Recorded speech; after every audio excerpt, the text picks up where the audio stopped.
বৈরী আবহাওয়া পরিস্থিতি জানাতে ফেনী ও যশোর থেকে সরাসরি যোগ দিচ্ছেন সহকর্মী তোফায়েল আহমেদ নিলয় ও সালাউদ্দিন সাগর। প্রথমেই যাব নিলয়ের কাছে। নিলয়, আপনার কাছে জানতে চাইবো যে এখন পরিস্থিতি কেমন দেখছেন, জানাবেন বিস্তারিত।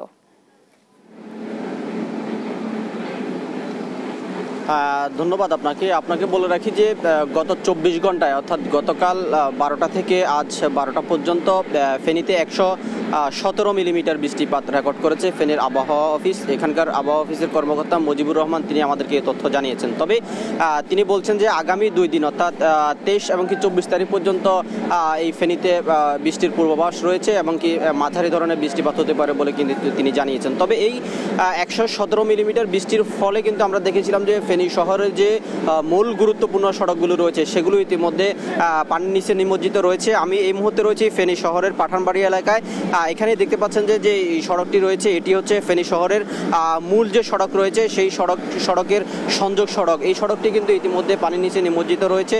এই সড়ক দিয়ে কিন্তু যাতায়াতে কিন্তু চরম দুর্ভোগ পোহাতে হচ্ছে স্থানীয়দের। আমরা এখানকার একজন স্থানীয় লোক রয়েছে, আমরা তার কাছ থেকে জানতে চাইবো যে এই যে এখানে যে সামান্য বৃষ্টি হলে তোমাদের এখানে হাঁটু পরিমাণ পানি উঠে, আসলে কি কি ধরনের সমস্যার সম্মুখীন হতে হয় তোমাদের? এখানে আসলে গত প্রায় 2-3 বছর ধরে এই সমস্যা হচ্ছে, তবে গত 1 বছর ধরে এটা অনেক বেড়ে গিয়েছে। একটু সামান্য বৃষ্টি হলে এখানে হাঁটু পরিমাণ পানি উঠে যায়, যার ফলে আমরা আসলে স্টুডেন্টরা শিক্ষা প্রতিষ্ঠানে ঠিকমতো যেতে পারি না। এরপরে আমাদের আদারওয়াইজ অনেক কাজও থাকে, যেমন প্রাইভেট থাকে। এরপরে চাকরিজীবীদের অনেক অসুবিধা হয় যাতায়াতে, এবং কি দোকান ফাটগুলোতে অনেক সময় পানি উঠে যায় অনেক। আর গত 1 বছর আগে এটা মেরামত করা হয়েছিল, কিন্তু আসলে এর 1 মাস পরে এটা ভেঙে গিয়েছে। এরপরে পানি উঠে যায়, এটা সমস্যা দেখা দেয়। এরপরে পর্যাপ্ত ড্রেনের কাজও ঠিকমতো হয় না। ধন্যবাদ। আসলে আমরা আরেকজনের সাথে কথা বলতে চাইবো, তার কাছ থেকে জানতে চাইবো যে আপনারা তো সবসময় এই সমস্যার সম্মুখীন, আসলে কি কারণে এই সমস্যার সম্মুখীন হতে হয়? আরে ভাই, আমাদের এখানে ফেনী শহরে সামান্য বৃষ্টি হইলে শান্তি কোম্পানি রোড, ফাটানবাড়ি রোড, তারপরে যে দরগাবাড়ি রোড, এই রোডগুলো একবারে জনজীবন একবারে থেমে যায়।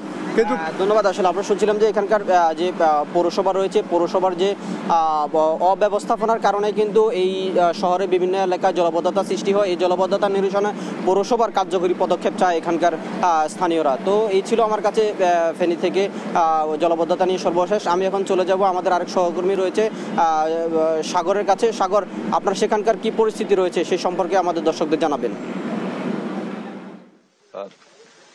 ধন্যবাদ নিলয় আপনাকে। আপনি যেমনটা বলছিলেন, আসলে যশোর থেকে কিন্তু শেষ রাত থেকেই কিন্তু বৃষ্টি শুরু হয়েছে এবং ঝিরি ঝিরি বৃষ্টি কিন্তু হচ্ছে। তো আমি সকাল থেকে এখন পর্যন্ত খবর নিয়ে যেটা জানতে পেরেছি, আসলে বৃষ্টির কারণে কিন্তু জনজীবন অনেকটা স্থবির হয়ে পড়েছে। বিশেষ করে খেটে খাওয়া মানুষ যারা রয়েছেন তারা কিন্তু চরম বিপাকে পড়েছেন, অনেকে কাজে যেতে পারেননি, এরকম একটি পরিস্থিতির কিন্তু সৃষ্টি হয়েছে। তো আমার পাশে দেখতে পাচ্ছেন যে এখানে পানি জমে গেছে।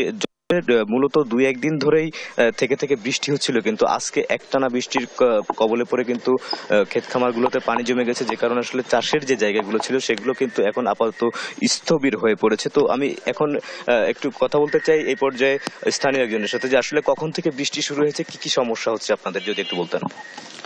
জি, গতকাল রাত থেকেই অল্প অল্প করে বৃষ্টি শুরু হয়েছে, আর সকালের পর থেকে হালকা ভারী বৃষ্টির তৈরি হয়েছে, যার জন্য জনজীবনে বিপর্যয় নেমে আসে। আমি সকাল থেকে চেষ্টা করছি আমার বাচ্চাকে মাদ্রাসায় নিয়ে যাওয়ার জন্য, কিন্তু নিয়ে যেতে পারলাম না। আর আমি নিজেও আমার কর্মসংস্থানে যাওয়ার জন্য সকাল থেকে অপেক্ষা করতেছি, বৃষ্টিতে ভিজে বের হতে পারছি না বৃষ্টির কারণে। এখন একটু হালকা কমছে, এই জন্য আমি বাহির হয়ে গেছি। আর এই বৃষ্টির পানি গরম লেগে বাচ্চারা অসুস্থ হয়ে পড়তেছে, বাসার পরিবারের লোকজন অসুস্থ হয়ে পড়তেছে। এই হলো দিক থেকে অবস্থা। ঠিক আছে, ধন্যবাদ আপনাকে। আমি আর একটু জানিয়ে রাখি মনি, আপনাকে একটু জানিয়ে রাখি যে আসলে আমি এই বিষয়ে যশোর জেনারেল হাসপাতালের তত্ত্বাবধায়ক সাফায়াতের সাথে কথা বলছিলাম। ডাক্তার সাফায়াত আমাদেরকে যেমনটা জানিয়েছেন, আসলে যশোরে যে লাগাতার কয়েকদিন ধরে বৃষ্টি ছিল তার কারণে কিন্তু ঠান্ডা জ্বর এবং শিশুদের কিন্তু রোগ কিন্তু অনেকটা বেড়েছে। তো এই ছিল আমার কাছে যশোর থেকে এখন পর্যন্ত সর্বশেষ। মনি।